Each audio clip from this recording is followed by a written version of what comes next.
भाजपा सांसद रविशंकर प्रसाद ने press conference में राहुल गांधी पर निशाना साधा।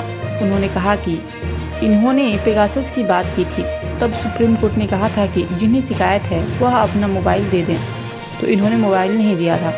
वे विदेश गए, लंदन गए, मलेशिया गए, अमेरिका में हर जगह भारत के लोकतंत्र को बदनाम किया। सेना की मनोबल को हमेशा ये अपमानित करते रहे हैं।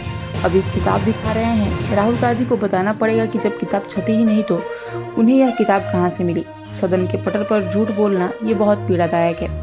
राहुल गांधी अलोकतांत्रिक आचरण करते हैं, यह बहुत पीड़ादायक है। उनके इन सारे आचरण की हम भर्त्सना करते हैं, उनका कोई उत्तरदायित्व नहीं है। जहां गए भारत का लोकतंत्र फेल कर गया है। उनके सारे कमेंट हमारे पास हैं, मैं उसको देकर के विषय को बड़ा नहीं करना चाहता।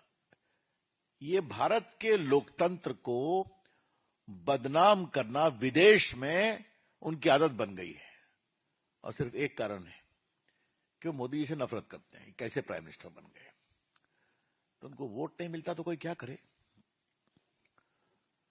आपको याद होगा कि इन्होंने एक बार टिमोथी जो अमेरिका के आए थे डेलीगेशन में 2009 में, इन्होंने क्या कहा था कि terrorism from across the border is less important, but I am more worried about Hindu extremism. याद होगा आपको।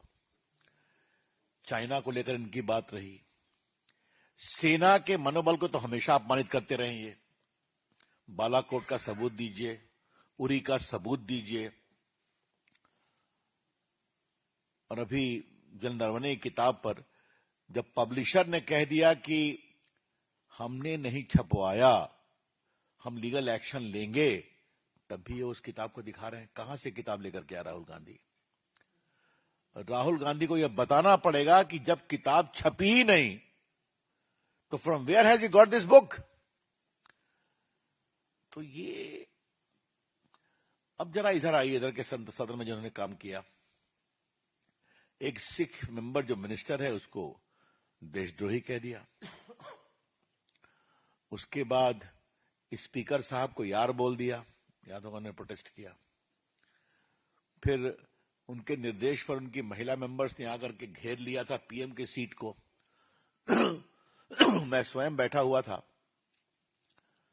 अगर स्पीकर साहब ने मना नहीं किया हो तो वहां कुछ भी घटना हो जाती, जिस तरीके से उन्होंने पूरे पीएम की सीट को घेर लिया था। अब तो सब वीडियो सामने आ गया है। स्पीकर को स्पीकर के चेंबर में जाके इनके लोगों ने बदनाम किया, वो भी वीडियो सामने आ गया।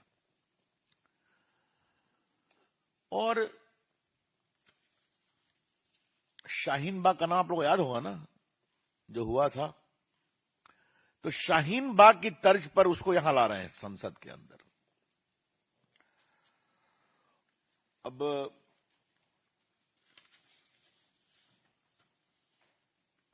आपने देखा होगा, मैं भी पीछे से आया कि प्रहलाद जोशी जी प्रेस से बात कर रहे थे। आप लोग संसद में आते हैं, वहां ये घुस गए, मैं भी बोलूंगा।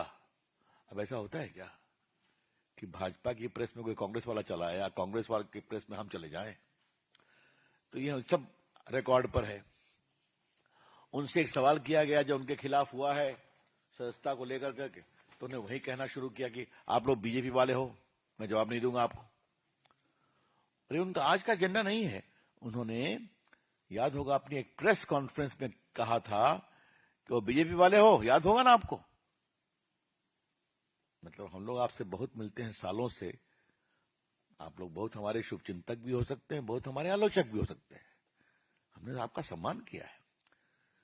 तो क्या मीडिया कोर्ट पर भी टिप्पणी की थी, आपको याद होगा, कंटेम्प्ट हुआ था इनके खिलाफ।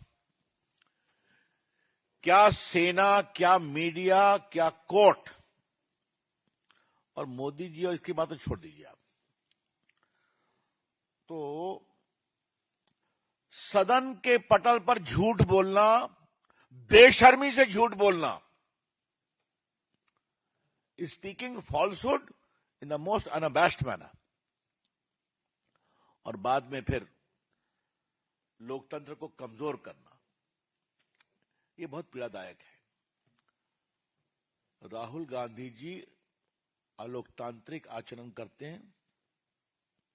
अपनी पार्टी में करिए, संसद में आप नहीं कर सकते। उसकी मर्यादा का आपको ध्यान रखना पड़ेगा। ये बहुत ही पीड़ादायक है। इसलिए हमें लगा आज जब सदन खत्म हुई है तो हम जरा आपसे बात करें। राहुल गांधी के इस सारे आचरण की हम भर्त्सना करते हैं पार्टी की ओर से।